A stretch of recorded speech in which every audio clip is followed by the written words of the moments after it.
Lawmakers around the world have enacted or are in the process of enacting legislation, be it temporary or permanent, to address a myriad of issues stemming from the COVID-19 pandemic. Today, we are focusing our discussion on remote online notaries. We are recording this podcast on April 7th, 2020, and as of the time of this recording, there is pending legislation throughout the country to permit the remote online notarization of certain documents.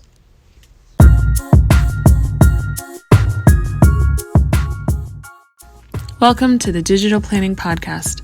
This series is designed to educate individuals about all things digital in connection with estate planning, business planning, and estate administration.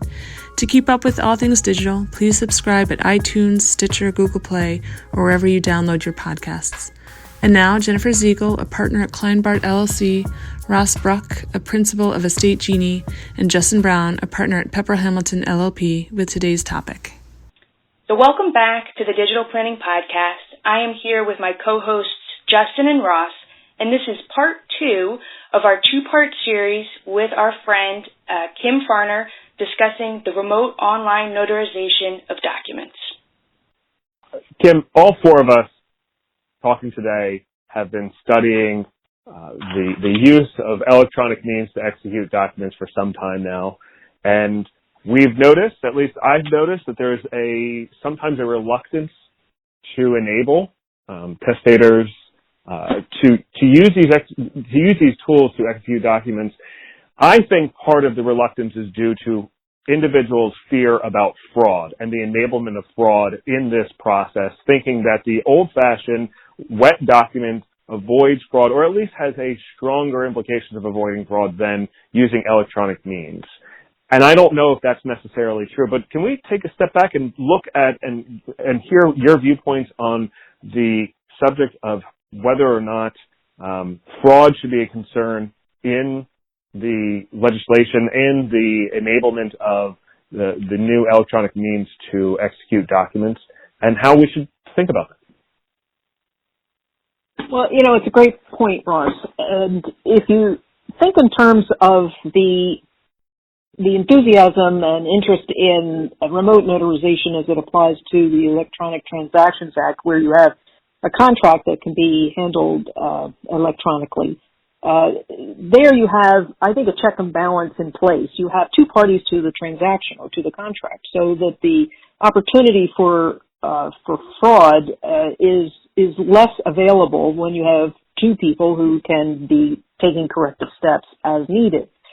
In the case of testamentary documents like wills or powers of attorney that are unilateral documents, you don't have that check and balance. And so the opportunity for mischief or fraud is greater.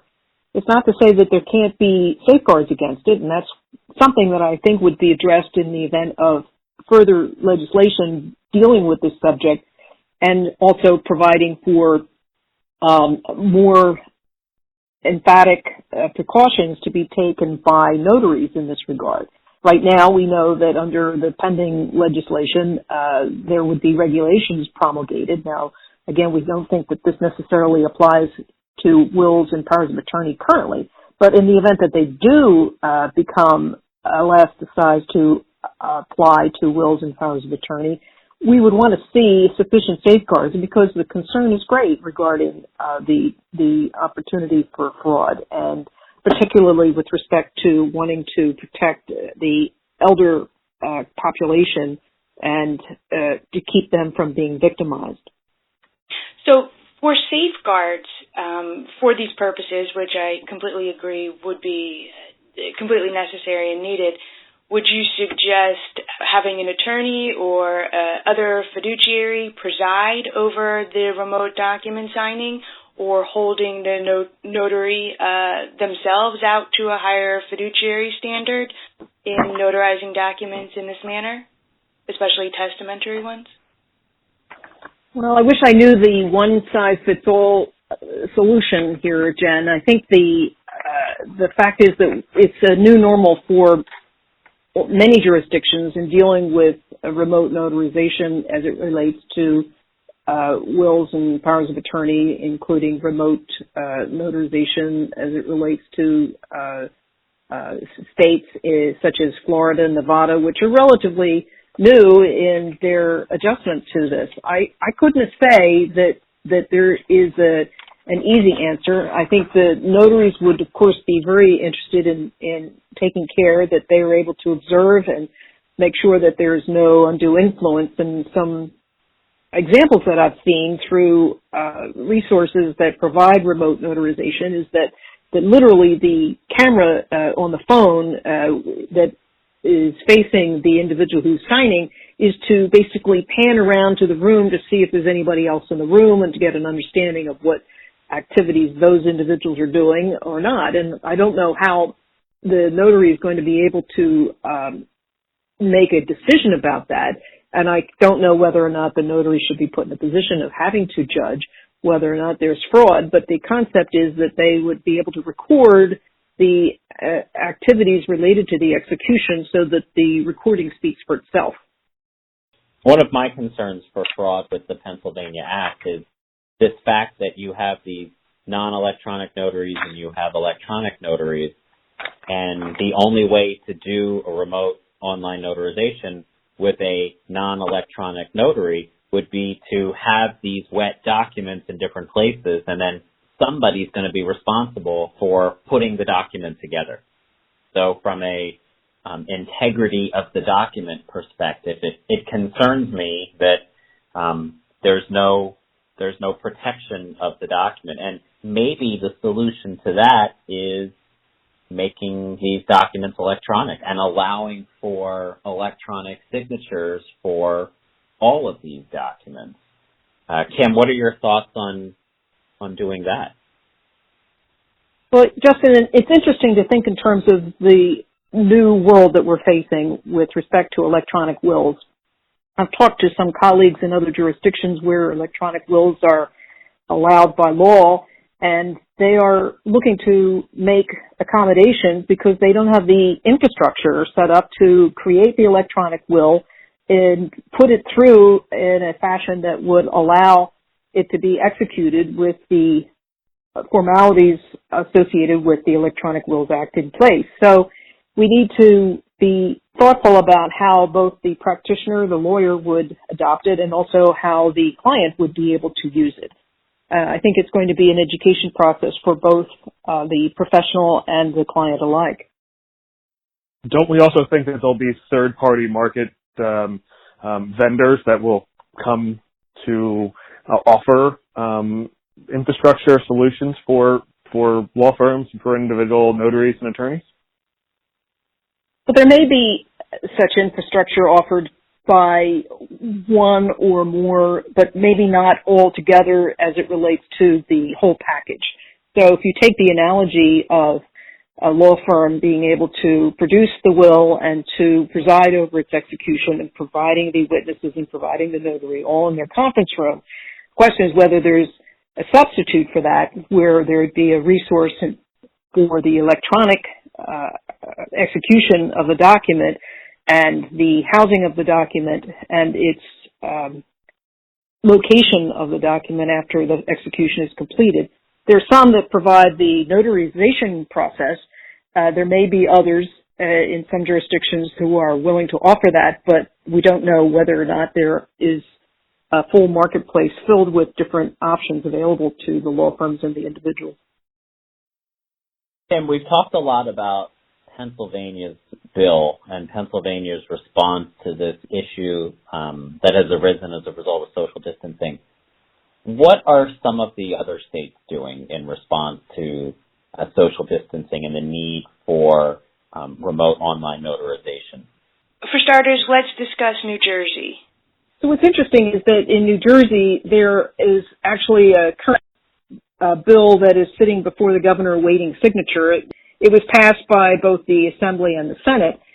That bill would permit the remote notarization, but would not apply to wills, as I understand it, and it would apply to powers of attorney, and it would also apply to lawyers or other individuals authorized to administer oaths. However, it would be effective in 90 days. There's a possibility that that bill may not be signed because it may be preferable for it to be subject to veto so that it would go back to the Assembly to change it to be immediately effective rather than effective in 90 days.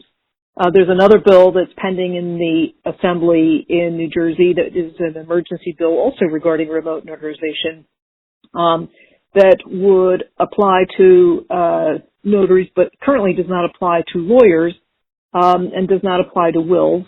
But there are efforts on the part of the bar, as I understand it, the Bar Association, to make amendments to that bill. So we don't really know what's going to happen in New Jersey yet.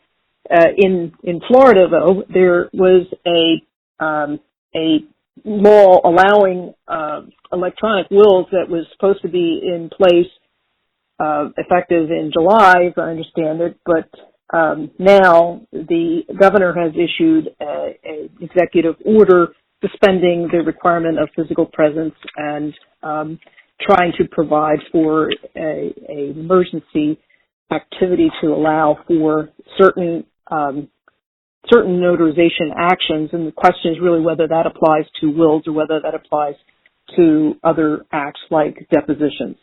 So there's still an open concern about what it is that's to be done in those states. I know Virginia has also passed some legislation, and I think we're just going to find different states are going to be following suit. Connecticut is temporarily allowing remote notarization, and Illinois has approved remote notarization, and multiple other states have done the same.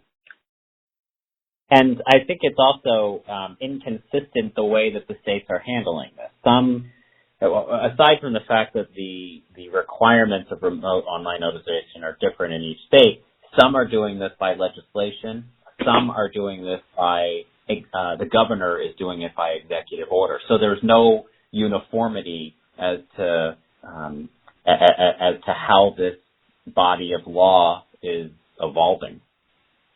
Well, that's right, Justin. I think we're finding that there's an urge to try to meet the crisis as ably as possible, and the efforts being made are to be appreciated and congratulated because it is something that needs to happen. The way to address it, of course, remains open and subject to the particular jurisdiction involved.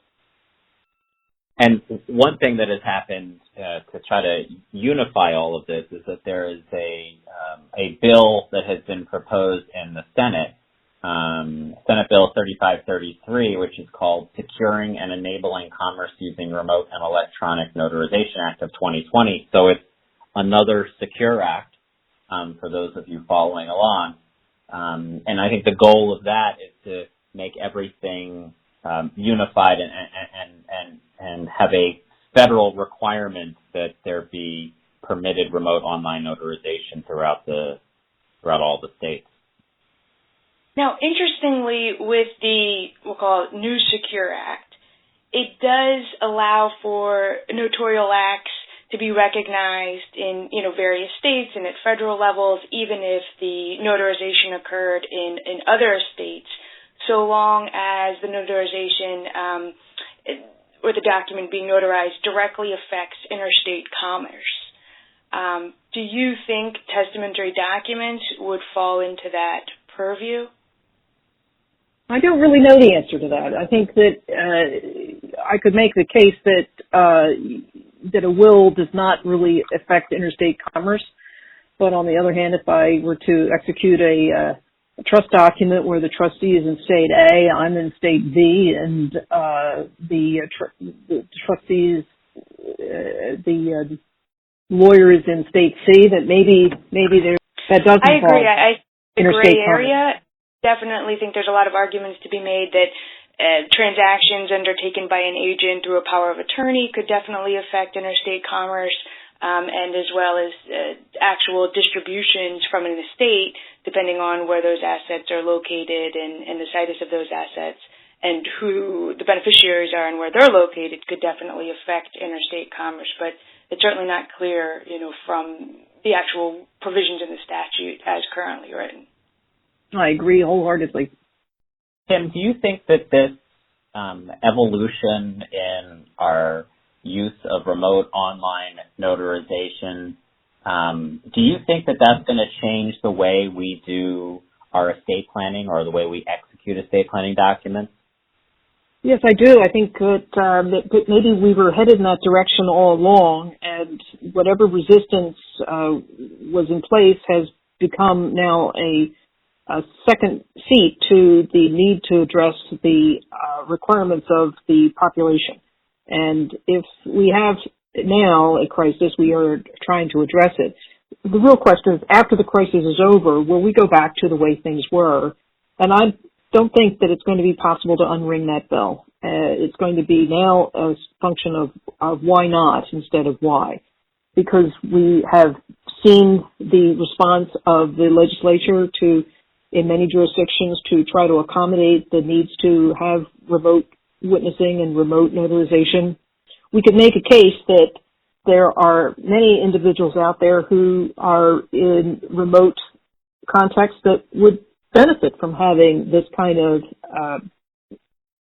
modern technology available to them. I completely agree, Kim. I think this is going to be the catalyst to allow for many local governments and the federal government to really embrace the digitization of business and commerce generally, from document signing to how other transactions and business get done and operate. We can remember the days, Jen, as you point out, that we can remember the days, by analogy, of not using a teller anymore, a person standing behind a counter that would dispense money to you when you would present a withdrawal card. And now we are very commonly comfortable with using automated tellers. And that, at that time, when it was first introduced, was a matter of great concern. How are you going to deal with fraud? How are we going to be careful that the money is actually being dispensed correctly?